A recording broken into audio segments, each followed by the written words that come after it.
Serial 10 Sahabat Dijamin Masuk Surga. Bismillahirrahmanirrahim. Utsman bin Affan yang suka bersedekah, oleh Yuli Ardika. Ilustrasi novel Varius.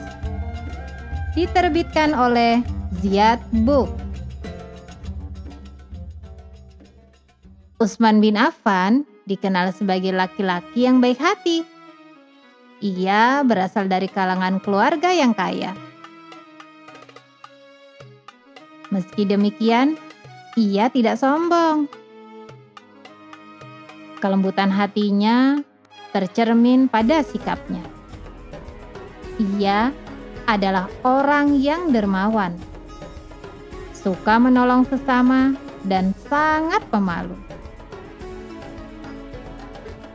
Suatu ketika, Utsman berkunjung ke rumah Nabi. Ketika Umar berkunjung, betis Nabi dibiarkan terbuka. Begitu Utsman datang, Nabi menutup betisnya dengan kain celananya.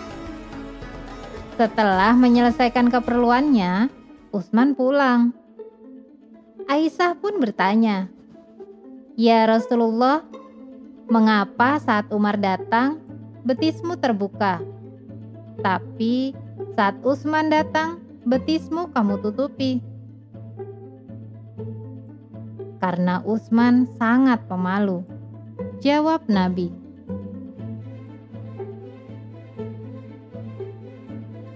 Utsman bin Affan adalah hartawan. Jumlah kekayaannya sangat melimpah. Meski demikian, ia tidak pelit.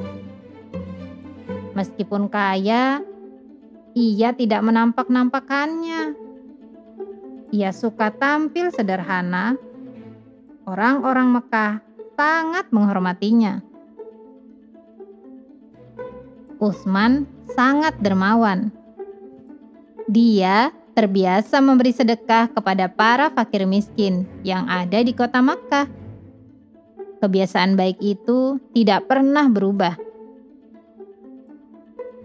Utsman menjadi menantu Rasulullah SAW untuk kedua putrinya, Ruqayyah dan Ummu Kulthum. Maka sebutannya adalah Zunnurain, pemilik dua cahaya. Sejak Rasulullah mengajarkan Islam, banyak budak yang mengikuti ajarannya. Hal itu membuat mereka disiksa tuannya. Utsman merasa iba. Dengan kekayaan yang dimilikinya, ia memerdekakan banyak budak agar mereka terbebas dari kejahatan majikan mereka.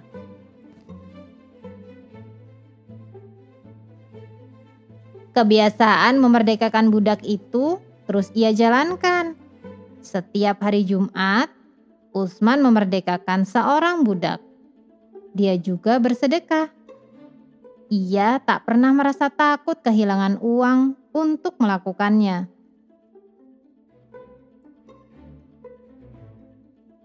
Hal itu membuat Nabi memuji namanya. Utsman disebut-sebut sebagai salah satu penghuni surga yang hidup di dunia. Suatu ketika, Madinah sedang mengalami kekeringan. Air bersih sulit diperoleh. Umat Islam dan masyarakat Madinah harus antri untuk memperoleh air bersih.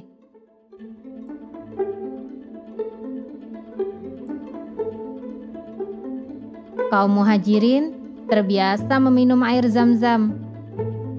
Di Madinah, air sumur yang rasanya seperti air Zam-Zam adalah air di sumur Raumah. Tapi sumur itu milik seorang Yahudi.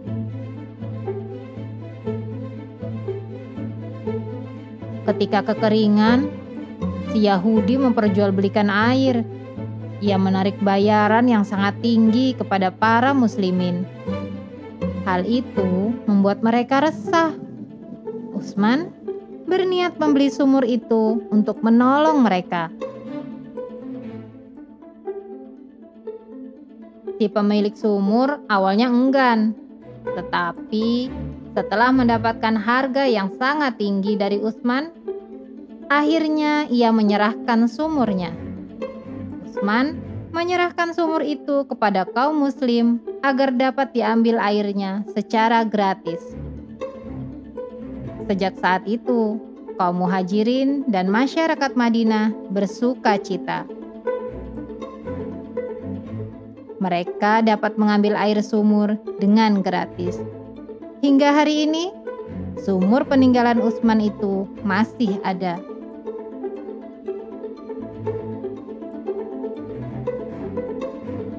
Pada masa Khalifah Umar radhiyallahu anhu, pernah terjadi paceklik. Banyak petani gagal panen gandum dan kurma, sehingga persediaan makanan menipis. Warga Madinah terancam kelaparan.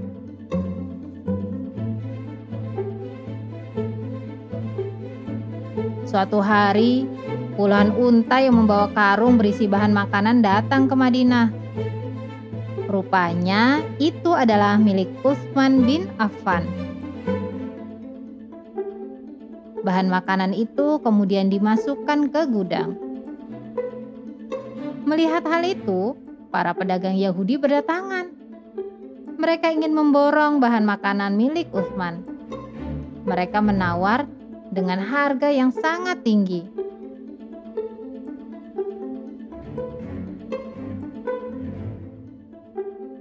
Utsman minta mereka membayar 10 kali lipatnya. Mereka tak sanggup. Utsman berkata, Allah lah yang sanggup membeli ini dengan harga 10 kali lipat. Maka makanan ini aku sedekahkan di jalan Allah.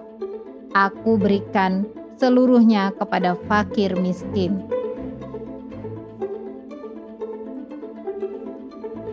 Ketika Utsman bin Affan menjabat khalifah, wilayah kekuasaan Islam telah meluas ke berbagai negara. Akibatnya, terdapat perbedaan bahasa dan dialek. Hal itu menimbulkan perbedaan dalam membaca Al-Quran. Perbedaan itu sering menimbulkan perselisihan di antara mereka. Bahkan, nyaris menimbulkan peperangan di antara sesama umat Islam.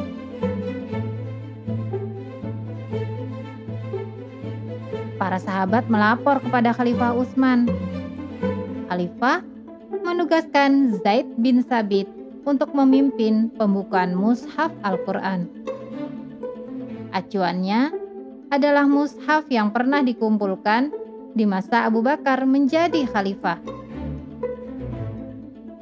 Setelah selesai disalin, mushaf acuannya dikembalikan kepada Hafsah, putri Umar bin Khattab, sekaligus istri Rasulullah SAW. Sedangkan mushaf-mushaf salinannya dikirim ke berbagai negeri. Umat Islam akhirnya kembali bersatu dan terhindar dari perang saudara. Mushaf itu kemudian menjadi acuan umat Islam dari masa ke masa hingga saat ini.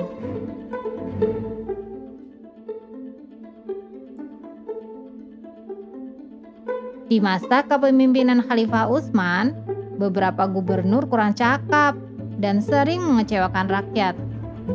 Hal itu dimanfaatkan musuh-musuh Islam untuk menghasut rakyat agar melakukan protes ke Madinah. Melihat keselamatan Khalifah Utsman terancam, para sahabat meminta putra-putra mereka untuk berjaga di rumah Khalifah. Namun, Khalifah meminta mereka pulang. Khalifah sendiri yang akan menenangkan masyarakat. Awalnya, para demonstran hendak kembali ke rumah mereka setelah bertemu Khalifah. Namun, keputusan berubah di tengah jalan. Khalifah Utsman difitnah. Sekelompok orang itu kembali ke Madinah dan mengepung rumah Khalifah. Akhirnya, Orang-orang itu nekat memasuki rumah khalifah. Mereka berbuat jahat kepada Utsman hingga beliau meninggal dunia.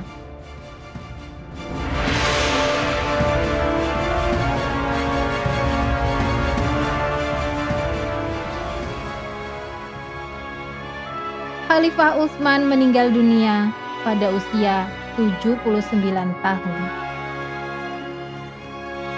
Adik-adik, yuk kita teladani sifat Utsman bin Affan. Beliau adalah orang yang sangat dermawan, pemalu, lembut hatinya, dan penuh tanggung jawab. Allah dan Rasulullah menyayanginya. Alhamdulillahirabbil alamin.